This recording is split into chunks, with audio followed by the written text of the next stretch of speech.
Hello, friends. In today's episode, we're going to be discussing the 12 major tarot arcana and archetype Hanged Man.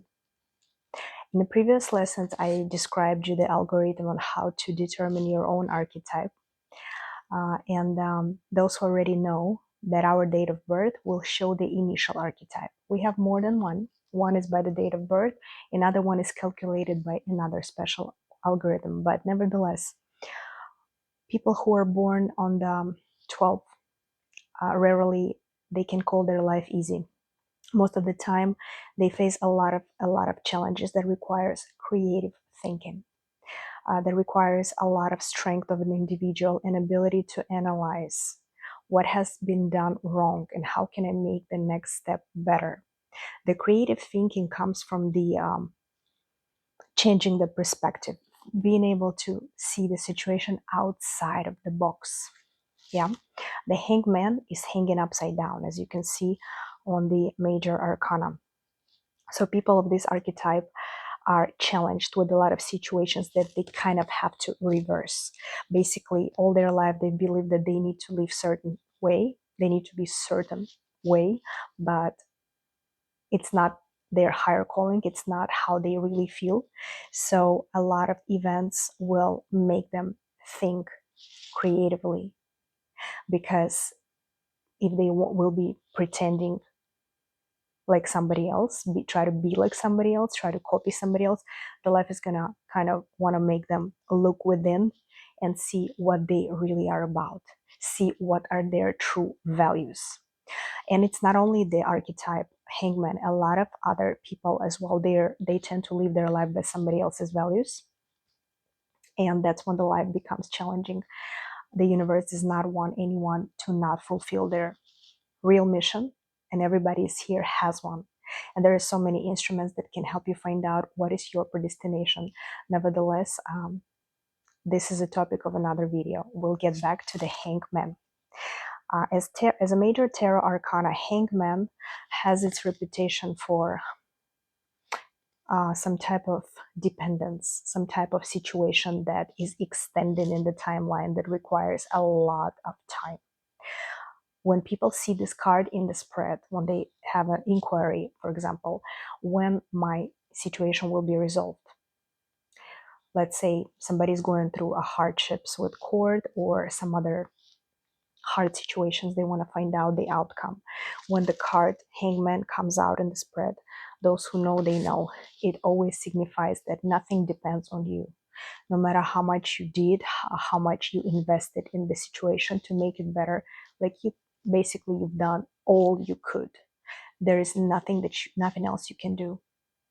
The situation is at the mercy of higher powers, and you don't know when the outcome that you desire and if it actually will come true, because the hangman always signifies that there is going to be a delay.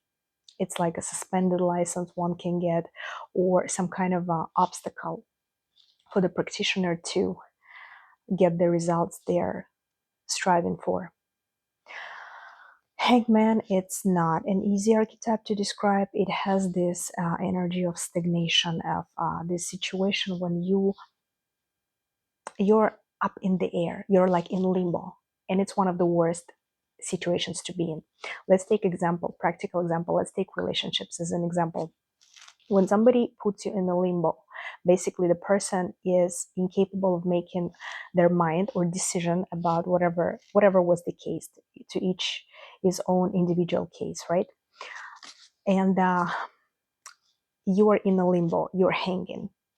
It's neither right, neither left. It's neither forward, neither back. It's that broken record that plays on repeat when you're driving somewhere and the radio is not working properly, and you have to just be okay with whatever radio station is playing, because there's no Wi-Fi, there is no data on your phone that you can listen to. You listen to whatever radio station is out there, and the signal is broken, and it's the same broken record. So it's not the best situation to be in, right? Because you're incapable of influencing. So it's kind of an energy of the arcana hangman. It also can signify that blessings are coming your way inevitably. You see the halo around the man's who's hanging, who in normal situation he would be relying on his leg, right? He would be relying on something, but the situation is like there is nothing to hold on to. There is nothing, literally nothing to rely. You're hanged up in the air, yet there is a halo around the head, which means that from the hardest life challenges that occurs to anybody, whether it's a breakup or nasty divorce that's been going on for years and you've been fighting in the courts for your rights or for your child support, for example, it's a classic example that at the very end, when the fight is over, when the hardships are over, finally overcome the hardships, and there is a light in the end of tunnel. I don't know about the justice is a good example to put out here, because justice is our literally next lesson. Next archetype will be justice. We'll discuss more in detail about it then. But justice is such it's such a sensitive and unique set of circumstances in life. What can be just for one person can be completely unfair to another.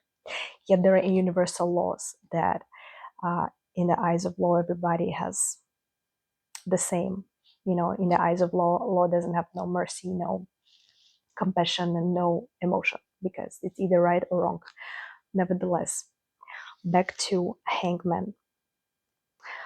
In a lot of traditional tarot schools, the hangman, when he's hanging, his pockets are also emptied out, and sometimes on several cards and several decks there are money that can be falling down from the pockets, which signifies some type of loss, which signifies some type of delay when it comes to funds you're waiting, for example.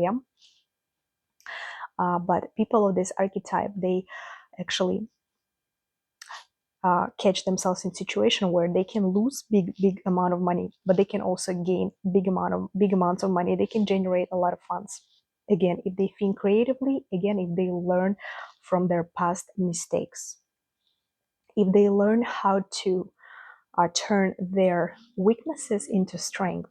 And that's what life lessons are all about. As long as you don't repeat the same mistakes, and you can literally turn your weaknesses, whatever weaknesses of the character, each and one of us has some type of minuses that we have to work on.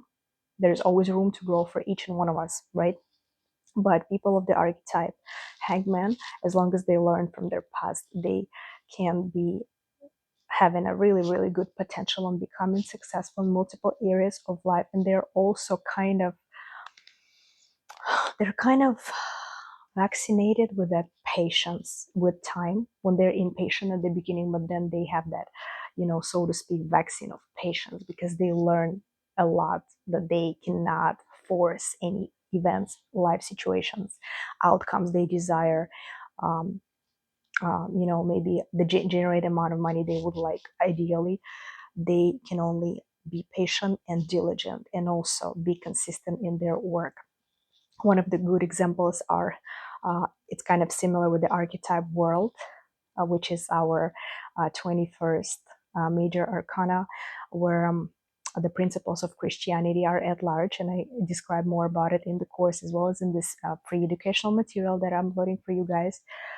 And there is also very an interesting coincidence that people of the archetype, practitioners of the archetype hangman, they find themselves in a situation where they're in absolute need of money. For example, they need money for rent, and they do not know how to generate it because they have so many other bills to pay. And literally at the very last moment, some way, somehow, miraculously, somebody remembers about them, they get another job opportunity, or somebody returns them a favor that they once did for somebody.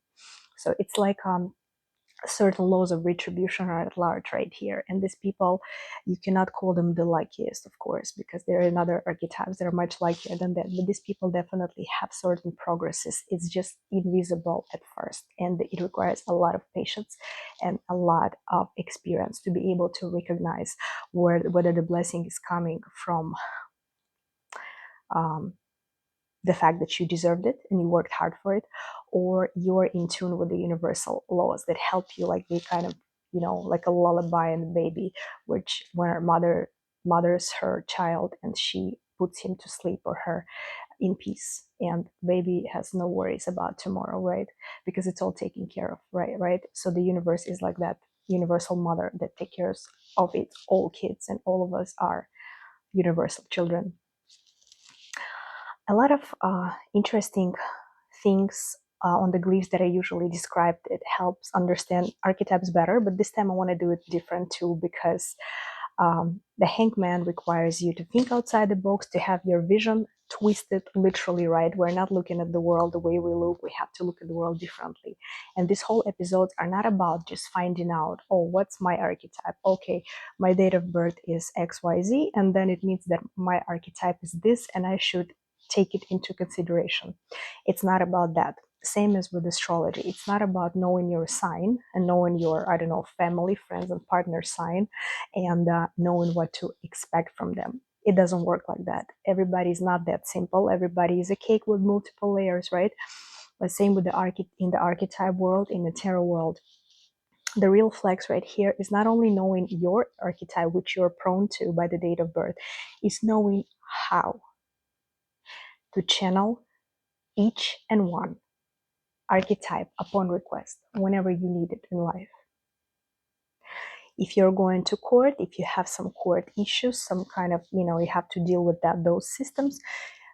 Next lesson, we're going to talk about the archetype justice and how to channel it and how to know the secrets of it, right? There is each and one of our situations that can be completely individual and absolutely unique. That's why the world of tarot, it's a highly psychological, deep instrument that helps you heal, helps you make your life situations much better, because you are capable of understanding the deeper sides of why it occurred to you. And those people who are lucky enough to tap into this knowledge, they have a world full of mysteries and gifts they literally had under their feet, but they were never able to grasp it. That's why I'm sharing with a lot of audience as much as possible, free of charge, because I know how many people would be delighted to know how to proceed with certain life situations. And everybody has the quest. We live in a space where quests happens almost every day, if not more, for awakened people. And there's no time to rest and relax. If you resolve one issue, there is another one. If you resolve another issue, there is another one. It's like business owners of big corporations will understand. It's no such thing as that, oh, your business works for you, or you can just sit down with a cocktail and do nothing. You always constantly have to be on top of it to make it running efficiently. You have to pay attention to multiple factors, including your employees and a lot of other mechanisms. Your business consists of whatever the case is, it right? And I'll show you before we wrap up the designer version of the archetype hangman. Looks like a nice lady in a veil. It can be so many different variations of tarot decks. But if you want to learn how to read them, you always have to start with the basic. You always have to start with the classic one, because the classic one contains all the secrets the authors were trying to code and deliver in those decks. And upon enrolling in Archetypal Psychology course, which I am a teacher of, I will be so happy to gift everyone 50% off, just because it's Halloween times and it's that season. And thank you so much for watching.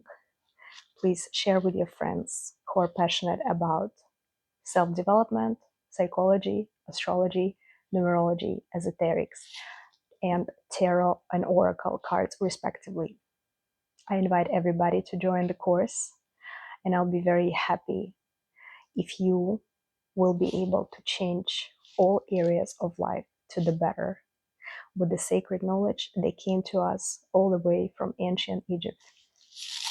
I'll see you on another episode. Bye.